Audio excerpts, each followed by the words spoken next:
Tower Defense Timer Devlog 1. This is an archived and out-of-date course from Game Dev TV. So recently I watched a YouTube tutorial claiming that a tower defense game uses the same core mechanics as a simulator or a builder game. So I decided to revisit this old project exactly, but to study the mechanics and see how they translate into Godot 4.4.1 for a different project that I'm working on. Unfortunately, the course was originally made in Godot 3, and a lot has changed. The code and methods don't always match up with the current version, so I'm expecting some errors and some breakpoints along the way, and it may take a little bit longer to complete the course than it did the first time I ran through it. I do love a challenge, though, and normally I pick 3 different programming languages and build the same game in all 3 just to compare how each one handles the logic and to see if I can make them look exactly the same. This year I'm focusing on actually publishing games, not just staying as a hobbyist. So this project is my practice run, taking a simple minimum viable product from a tutorial and turning it into something useful. So my idea is to take this tower defense game and to evolve it into a word count tracker and a Pomodoro timer for writers. A lot of my friends and I use something called the Forest app, but I find it kind of boring. So instead, I would like to make a tower defense game that plays itself, and your word count and your Pomodoro sessions determine how well your AI defends and protects your villages and how your villages expand. It's going to be, instead of missiles, it'll be meteors and alien attacks. I think it'll be fun. So this is Devlog for week 1.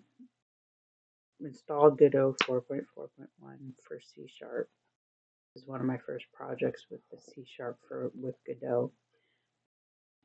And so I did the basic install and created the project and just did the basic setup for the course. That's section 0.1 and 1.2.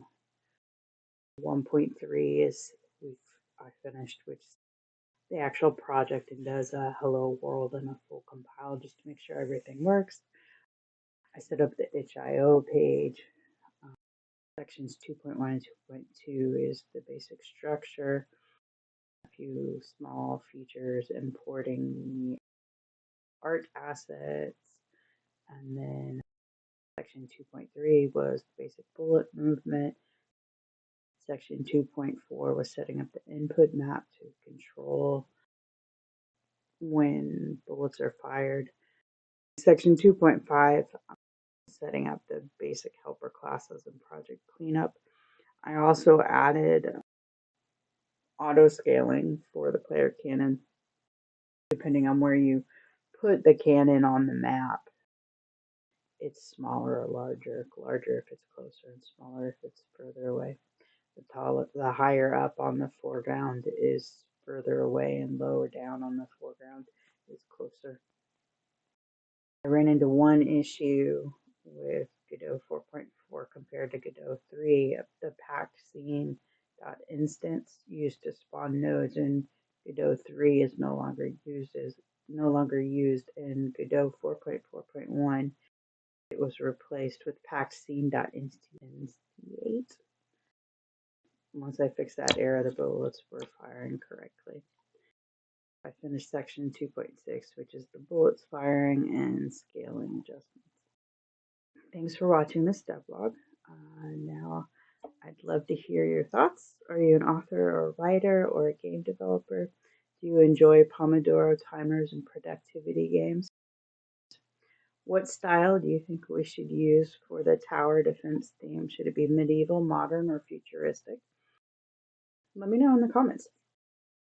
If you enjoyed this devlog, please like the video and subscribe for more.